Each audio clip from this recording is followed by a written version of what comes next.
কবে টিজার, কবে টিজার, কবে টিজার? টিজারের জন্য সবাই আমরা পাগল হয়ে যাচ্ছি, কিন্তু রায়হান রাফি এবং তার টিম এখন ভাই শুটিং নিয়ে ব্যস্ত। হাই এভরিওয়ান, আমি রূপম চলে এলাম নতুন ভিডিও নিয়ে। বন্ধুরা, আমরা সবাই টিজারের জন্য অপেক্ষা করছি, কিন্তু টিজারের কোনো আপডেট নেই, কোনো আপডেট নেই। আজকে অলরেডি 10 তারিখ হয়ে গেল এবং আর মাত্র হাতে একটা মাসও নেই, একটা মাসের কম সময়। জানি না প্রমোশনাল কন্টেন্ট কিভাবে আসবে, এটাই সমস্যা। মানে তুফানের ক্ষেত্রে যেই জিনিসগুলো আমাদের কোনো রকমের ত্রুটি লাগেনি, তাণ্ডব আর বরবাদে অলরেডি সেই জিনিসগুলো আমরা দেখে নিয়েছি। বরবাদেও দেরি করে প্রমোশন শুরু হয়েছিল, তাণ্ডবেও সেম জিনিস। অনেকে বলছিল রায়ান রাফি ও প্রমোশন কি জিনিস বুঝিয়ে দিবে, ব্যাস এখন তারাই আবার দেখছি উল্টোপাল্টা কথা বলছে। যাই হোক, এটা হামেশাই লেগে থাকবে, এটা বোঝাই যাচ্ছে। কিন্তু এইখানেই মূল বিষয় যে তুফানের ক্ষেত্রে ব্যাপারটা কি ছিল, সমস্ত কিছু কলকাতায় হয়েছিল, তো কলকাতায় শুটিং হয়েছিল বেশিরভাগ পোর্শনটা। ফলে এসবিএফ এর অফিসও কলকাতায়, অ্যাক্রোপলিস মল, তো সেইখানে মানে সমস্ত কিছু কলকাতায় যেহেতু ছিল, ফাটাফাট এডিট হচ্ছিল, ঠিক আছে। এবার তাণ্ডবের ক্ষেত্রে কি হচ্ছে, সমস্ত শুটিংই তো বাংলাদেশ। এবার বাংলাদেশ থেকে সেই ফুটেজগুলোকে ইন্ডিয়ায় পাঠাতে হচ্ছে ইন্টারনেটের মাধ্যমে, তো সময় তো অবশ্যই লাগছে, ঠিক আছে।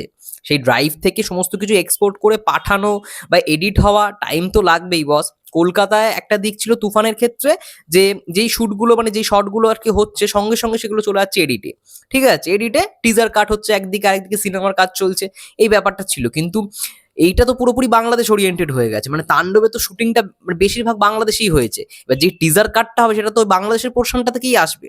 এবার পরবর্তী যে 30% শুটিং বাকি, শুনলাম নাকি 30 বা 20% এরকম বাকি রয়েছে, যেটা হয়তো মানে হয়তো থাইল্যান্ডে কিছুটা পোর্শন শ্যুট হবে।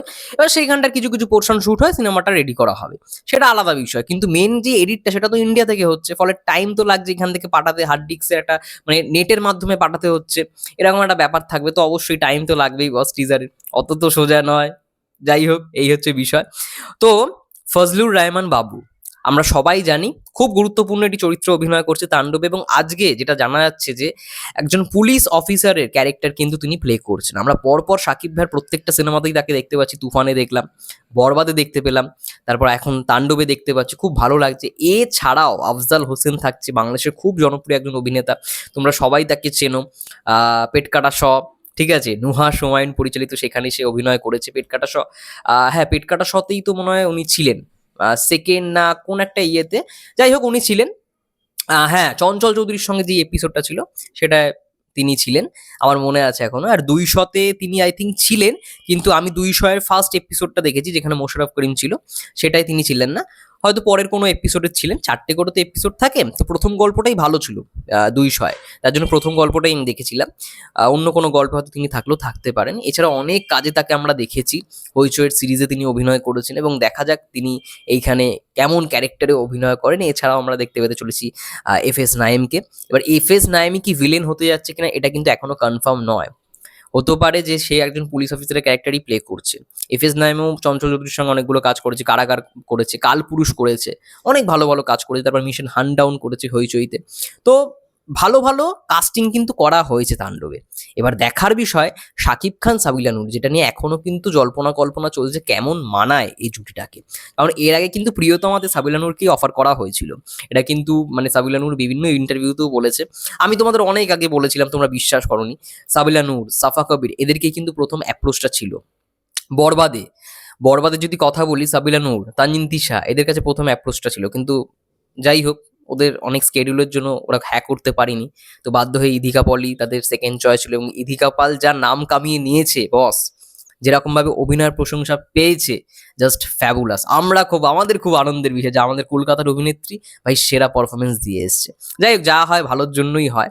এবার সাবিলা নূর আবারও, ইভেন তুফানেও কিন্তু সাবিলা নূরকে অফার করা হয়েছিল, সেখানেও সে টাইম দিতে পারেনি। এবার দেখার বিষয় তাণ্ডবে কেমন ভাবে সে অভিনয় করে। তুফানে নাবিলার যে ক্যারেক্টারটা ছিল, নাবিলার ক্যারেক্টারটা কিন্তু সাবিলা নূরের কাছেই অফার গেছিল। তো দেখো, ভালো পরিচালকের কাছে কে না কাজ করতে চায়, সাবিলা নূরও জানে রায়ান রাফি একজন ভালো পরিচালক। তো হয়তো কোনো কারণে স্কেডিউল মেলাতে পারিনি, ডেট দিতে পারিনি, কিন্তু হ্যাঁ এখন একটা বড় অপরচুনিটি তার কাছে এসছে। এবং আমি যেটুখানি জানতে পারলাম যে নিদ্রা দে নিহা, তার যে আমি রিসেন্ট একটা ইন্টারভিউ দেখলাম, সেখান থেকে এই আপডেটটা পেলাম যে তাকে কিন্তু এমন নয় যে শুটিং করিয়ে বাদ দিয়ে দেওয়া হয়েছে, তাকে সমস্ত কিছু কনফার্মেশন দেওয়া হয়েছিল। তার মুখ থেকে যেটা শুনতে পাচ্ছি, রিসেন্ট একটা ইন্টারভিউ বেরিয়েছে যে শুটিংয়ে যাওয়ার একদিন আগে তাকে ক্যান্সেল করা হয়। এবার এটার অবশ্যই একটা বিষয় রয়েছে, সে তো সবাইকে জানিয়ে দিয়েছিল মিডিয়া পাড়াকে যে সে তাণ্ডবে থাকতে চলেছে বিশেষ একটা ইয়েতে, বিশেষ একটা চরিত্রে। এবার যেটা হয়তো কোনো একটা রুলস অ্যান্ড রেগুলেশনের মাধ্যমে রেস্ট্রিক্টেড করে বেরিয়ে গেছে খবরটা, প্রোডাকশন হাউসের কোথাও কি ঠিক মনে হয়নি।